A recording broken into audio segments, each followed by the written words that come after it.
All right, let's start with our big 5 picks of the week. The Saints coming off a tough loss to Atlanta. It looked like they had that game won. They now head to Tennessee. Titans are coming off a huge win. They're at home favored by 3.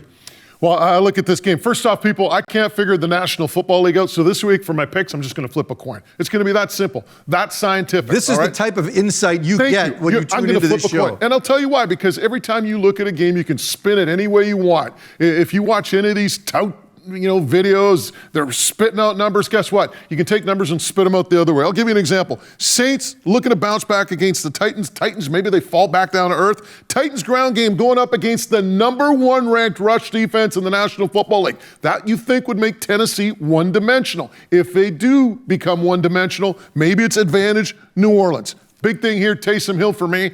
The one thing that you saw with the Rams, they moved the pocket around. The Saints need mobility at quarterback. They need to move that pocket around. So we'll flip the coin right now, and I'll tell you who wins. Heads the Saints, and it is heads. Saints will win the football game. Got the Saints. Meanwhile, I've got the Titans at home. Hold on, that was tails. I can't tell with these loonies. It's tough. Come on, figure it out, man. Titans. Hey, look, I think their defense, you saw what their defensive line did in that last game. I think that D is finally starting to take off. They're going to figure out how to use their running backs. It really has become a very much a running back by committee approach. Titans win over the Rams. That was their 4th win this season against a 2020 playoff team. Their 5-game winning streak is the longest active streak in the NFL. I think they're on a roll right now, and they go on to win this game. Browns at the Patriots. It was a 2-point line in favor of New England. It's now a 1-point line, again, in favor of the Patriots at home. Both these teams coming off big wins this past week. The Browns coming off a huge one. Who do you like? Well, I'll tell you what, if you look at the number has gone towards the Browns' favor. So people like the Browns in this game. This is a statement win right now for the Browns. They need to win this game. Go into New England, knock off the Patriots. And if I'm looking at this game, Baker Mayfield versus Mac Jones, I think I'd rather be on Baker Mayfield's side the way he's playing. Their number 1 ranked ground game, to me, could be the big difference. But we'll see what the coin says. Coin is heads. That means Browns. The heads are the road team, by the way. Hey, so look, Browns win it. Browns defense has been very good against the run. I think they're going to be able to stop them. This is not going to be about Mac Jones, or at least they're going to try to make sure it isn't. You look at his game last week, just 18 pass attempts, 139 passing yards, had an interception and a fumble. He didn't play very well in that game, and you look at the way that Baker and the Browns offense is playing without OBJ. I think they're feeling pretty good about themselves. I'm taking the Browns on the road. Vikings at the Chargers was a 3-point line, now a 2.5-point line in favor of the Chargers at home. Chargers need to run the football if they want to be effective, right? And you look at the Vikings, 28th in the league against the run. So you say to yourself, hey, you know what? This plays right into the Chargers' hands. One small problem. You got Dalvin Cook running the ball for the Vikings, and if you look at the Chargers' defense, they are ranked, 32nd in the league? The worst run defense in the league. So who do you pick in this one? And you look at Minnesota. Do they finally finish a football game? You're talking about 4 losses by 11 points, 5 by 18 points. Remember, heads is road. Road team, Vikings.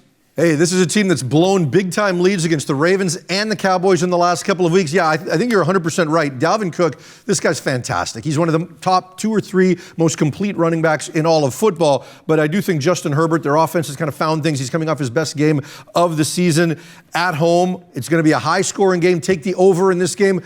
And you know, for Minnesota, they're fighting for Mike Zimmer's job right now. He is on the hot seat big time, and it seems like he's been on the hot seat for the last couple of years, but this is right to that critical point right now. But all that said, I still like the Chargers to win this game at home with the way Herbert's been playing. All right, Chiefs and Raiders, we're going to go there?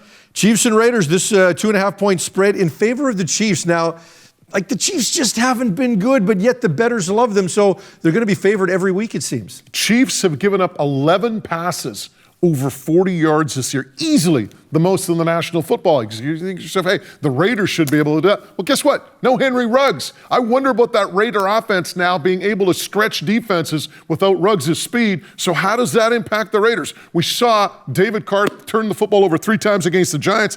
And you say to yourself, well, what about Kansas City? Kansas City struggled against the Giants defense that's ranked 7th in the league at 7.7 yards per attempt. Guess what? The Raiders defense is 2nd in the league at 6.3 pass yards per attempt. So if I look at this game, my heart probably says, my mind says Raiders, but we flip the coin, and the coin says the home team in this instance, the Raiders.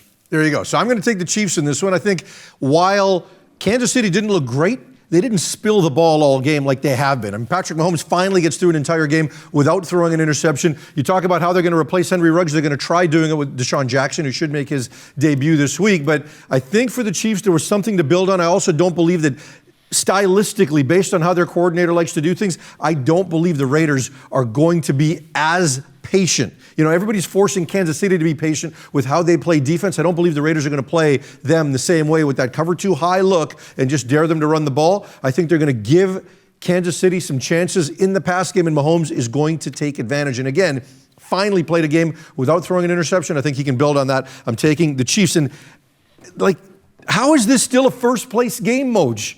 When you look at how bad the Chiefs have been, it's amazing to me that they're right in this position right now. Yeah, and you know the crazy thing is with the Chiefs, they had the offense at the start of the year and they were turning the football over. Now their offense has kind of dried up. We talked about some of the numbers against the Packers last week. I mean, they were a touchdown drive on the opening drive, and that was it. After that, it was like basically 2 field goals. And yeah, now their offense is kind of like misfiring. So we'll see how that transpires against the Raiders. Rams, meanwhile, a 3-point favorite on the road against San Francisco. There's no way Matt Stafford can play this poorly 2 games in a row. You talk about Dallas not losing or not laying 2 eggs at home. There is no chance Matt Stafford can do that. Well, I mean, here you go again with the National Football League and the numbers and how you can spin them around. So you say to yourself, there's no way the Rams can be that bad again. Against that secondary. Against the secondary. Are you telling me they're going to cover Cooper Kupp and Woods? Are you kidding me? They're going to light these guys up. So you say, hey, I'm all over the Rams in this one. One small thing. The last 4 times the 49ers and the Rams have met, guess who has won all 4 of those matchups? The Rams. So, I mean, how do you look at this game and say, I'm going to take this team 100%, I'm all in. So that's why we're flipping the coin. By the way, Jimmy G looking a little better lately as well. No, he's not. This is going to be the Rams, -3. Hey, look, Von Miller is going to make his debut, so that's going to be a big emotional lift for them as far as that's concerned. And, you know, if you're the 49ers, how do you lose to a team that doesn't have arguably its 4 best players, right? They didn't have Kyler Murray. They didn't have A.J. Green. They didn't have DeAndre Hopkins. They didn't have Chase Edmonds for the bulk of that game, and yet they lost. Like, this San Francisco team is not good right now. You've got 2 more injuries offensively. Mike McGlinchey, their starting right tackle, not going to play in this game.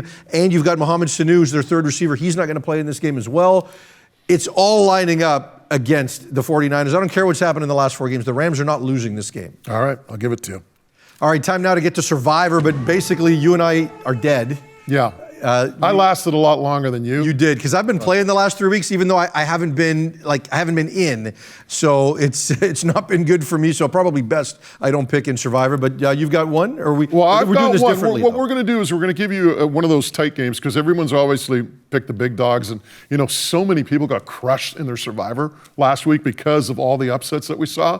So the people that are left usually have those. They got to pick on those tight games. So Vikings and the Chargers. I'm going to take the Chargers at home to win this one, and I'll tell you why. I think they're going to be able to run the football against the Vikings, and if they do, that opens up the passing game for Justin Herbert and company. So I'm going to take the Chargers at home to win over the Vikings if I had a Survivor ticket and I had to pick one of those tough games. All right, time now for fantasy drops and ads. Who you got to start? All right, Michael Gallup of the Cowboys. We're going to pick him up a little early. Don't know if he's going to be active this week, but one of the things I love doing in fantasy baseball is, getting guys on my roster before everybody wants to jump on them as they're active. Try to pick him up maybe a week early. Yeah, he's a solid 3. He's a guy that you can put in the flex position. If you need depth, Michael Gallup's a guy they could use. So to me, he's a solid option.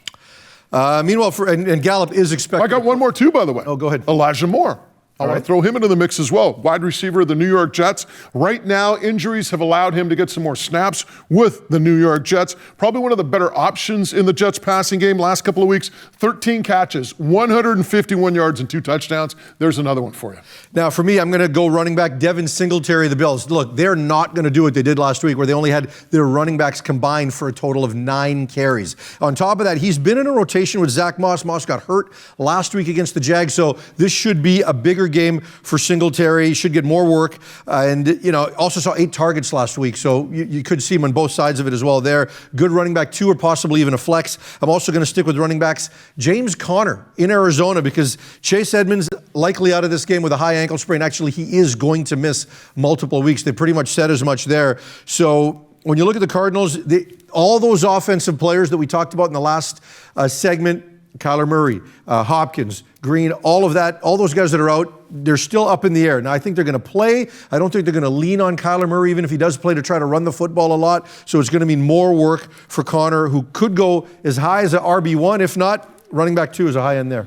All right, drops. I got one for you. To me, when you look at fantasy football, tight ends, they're like catchers in baseball. There's only a couple of 2, 3, several of them around that are pretty good. And then after that, it's just basically a sinkhole, right? So probably the 2 worst positions in fantasy sports, tight end in football, catchers in baseball. Right now, as bad as the tight end position has been, a lot of people were high on Austin Hooper, tight end of the Cleveland Browns at the start of the year. Right now, he is so low on any chart of tight ends, you need sonar to find him. Last season, the 6th highest target rate of all tight ends. This year, his season high in receiving yardage is 42 yards. As a result, he's 24% rostered. He's showing no signs of life. Austin Hooper, see ya. Last week, this guy added Jeremy McNichols. This week, I'm going to drop Jeremy McNichols. 10 touches last week, minimal production, just 40 yards. And as this team gets Deontay Foreman, who they've now brought into the lineup, and also Adrian Peterson, and those guys get up to speed, I think they're going to see more touches. This is going to be just not enough love to go around for Jeremy people, McNichols. This is what happens when you have somebody like Farhan. I never recommended Jeremy Nichols. I recommended Adrian Peterson. What I said was McNichols could be getting some of those touches, which he did, and expect Peterson to kind of crank it up and get more touches this week. So you'll stand corrected. All right, I'll stand corrected nonetheless. I will stand down